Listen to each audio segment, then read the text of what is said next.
Fala galera, mais uma aula aqui de genética. Hoje nós vamos estudar a herança ligada ao sexo, tá? Na última aula nós estudamos a anemia falciforme e a relação com os seus genótipos, né, suas consequências.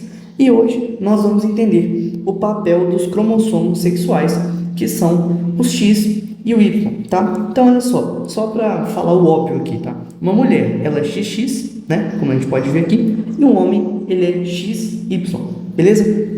Olha só, os cromossomos X e Y, eles têm um papel crucial na determinação do sexo do indivíduo, certo? Porque se o indivíduo herdar dois cromossomos Y, ele vai ser uma mulher, e se ele herdar um cromossomo Y e um cromossomo X, um cromossomo Y e um cromossomo X, ele vai ser homem, tá?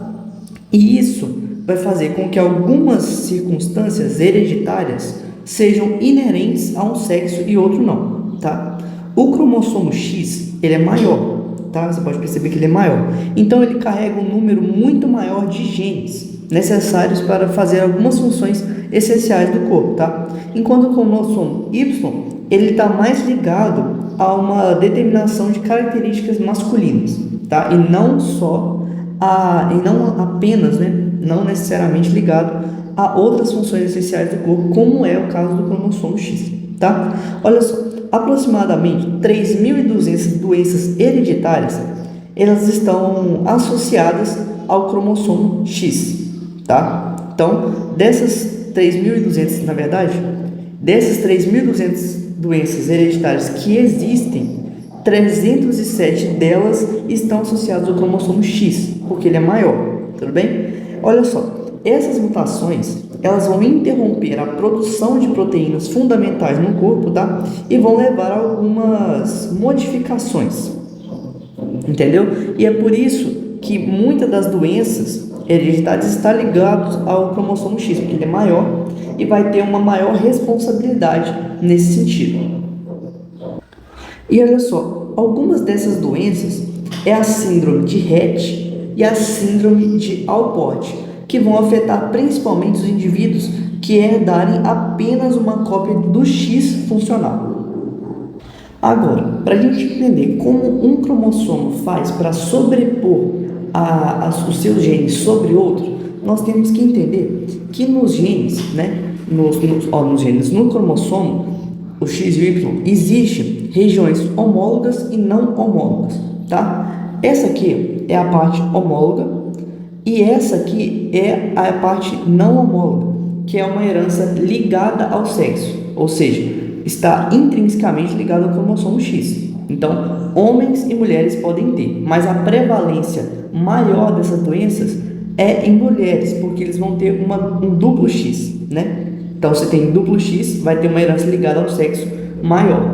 Agora, nos casos de Y, né, a região homóloga vai acontecer a permutação, né, e a região não homóloga, ela vai ser restrita ao sexo. Ou seja, pessoas que têm o cromossomo Y, né, homens, vão ter heranças restritas ao sexo que não afetam mulheres. Entenderam? Então, vamos falar algumas doenças, né, que são duas que eu vou falar nessa aula, que estão ligadas à herança ligada ao sexo, portanto, influenciadas pelo cromossomo X, tá? Bom, essas doenças, né, é a síndrome de Rett e Alport, tá? Olha só, a síndrome de Rett, ela é um exemplo causado pela mutação do gene MECP2, tá? Que está localizado no cromossomo X, como eu tinha falado, e esse gene, ele é responsável por regular a expressão de outros genes durante o desenvolvimento do sistema nervoso. Ou seja, se tiver um problema nesse gene, no MCP2, isso vai fazer com que outros genes sejam mal expressos, tá? E isso vai causar um impacto uma deficiência neurológica, entendeu? Basicamente é isso que vai acontecer. E isso vai ocorrer principalmente em meninas, porque as meninas têm dupla chance de ter a síndrome de Rett, porque elas têm 2X, entendeu? Agora, a síndrome de Alport, tá? Ela é causada por mutações nos genes relacionados ao colágeno, tá? Então, ela vai afetar os rins, a audição e os olhos, entendeu? E em homens que possuem apenas um cromossomo X, ela é geralmente mais severa, tá? Por quê? Vamos supor, homem, ele é assim, né? Quer ver? Vou desenhar aqui. Homem, vou desenhar aqui no cantinho. Ele é XY, correto? Então, se tiver essa característica no cromossomo Y, no cromossomo X, ela vai ser expressa e vai ser muito dominante. Agora, e o cromossomo Y não vai poder fazer nada, porque essa parte dele aqui, ó, é não homólogo. Você tem que lembrar disso. Agora, no caso de mulheres, a mulher tem a característica desse aqui, ó, vamos supor que a característica seja recessiva, azão azinho. E o outro, nós temos um azão azinho, por exemplo, aqui, ó, um azão azinho. Ou seja, essa mulher não vai apresentar essa condição, né? Porque ela tem um fator dominante aqui, ou vai ter uma condição menos severa, porque um outro X ele pode compensar, né, a deficiência de um dos cromossomos, entendeu? Então é por isso que ela é mais severa em homens, entendeu? É isso. Então o que a gente tem que entender disso? Olha só, as heranças ligadas ao cromossomo X, ela pode ser dominante ou recessiva, entendeu? Os genes que localizam o cromossomo X, eles podem seguir a herança dominante, por exemplo. Para os genes que são dominantes no ligamento do X, apenas uma cópia do alelo é suficiente para que a alteração se manifeste de forma visível, entendeu?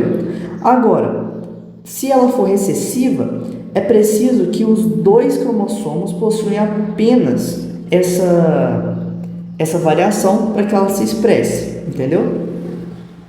Então, o que eu quero dizer com isso? Em homens, por exemplo, que são XY, né? Se o X for recessivo, tiver a condição recessiva, aqui, ó, o Y não vai poder fazer nada, porque ele não tem esse mesmo gene, entendeu? Agora, no caso de mulheres, olha só, que são XX, e um for recessivo e o outro for dominante, o dominante vai compensar o outro, entendeu? Fazendo com que essa doença seja menos severa, tá? E existe uma outra coisa que acontece nos cromossomos XX, que é a inativação desse cromossomo, através do corpúsculo de Barr, que nós vamos entender agora.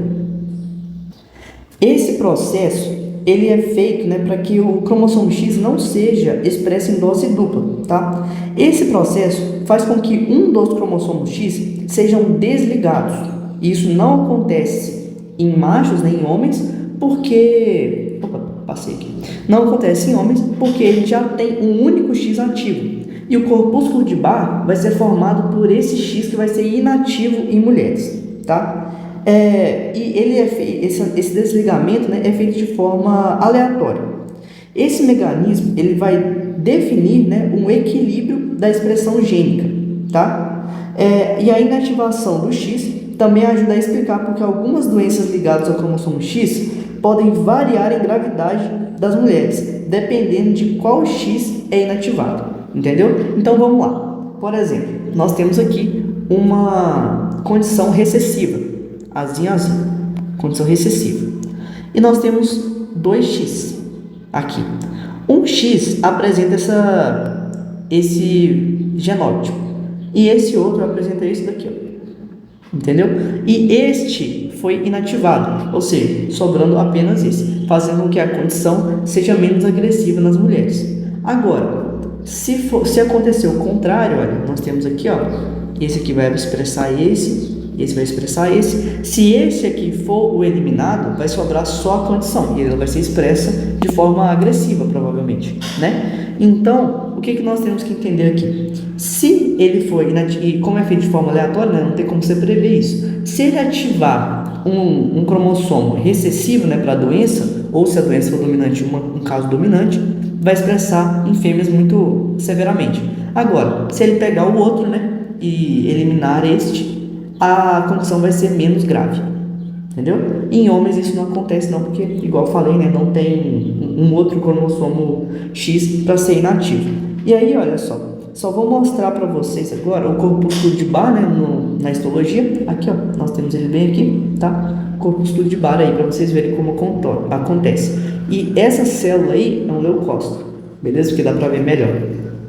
Então, ó, vou fazer uma síntese da aula, tá? O que você tem que entender? Que o cromossomo XY, ele vai influenciar não apenas o sexo do indivíduo, tá? Mas também a transmissão de características e doenças hereditárias, tá? O cromossomo X, ele vai carregar uma grande quantidade de genes, porque ele é maior.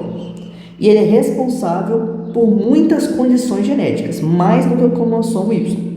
Enquanto o cromossomo Y, ele é menor, né, e vai carregar genes específicos para o desenvolvimento masculino e participa principalmente, mas não apenas, na diferenciação sexual, tá? Então, olha só, e aí tem para você entender isso, como é feito, né, a permanência desses genes, você tem que voltar aqui, ó, e entender essa questão, que é a região não homóloga, que é a parte restrita. Por que é restrita?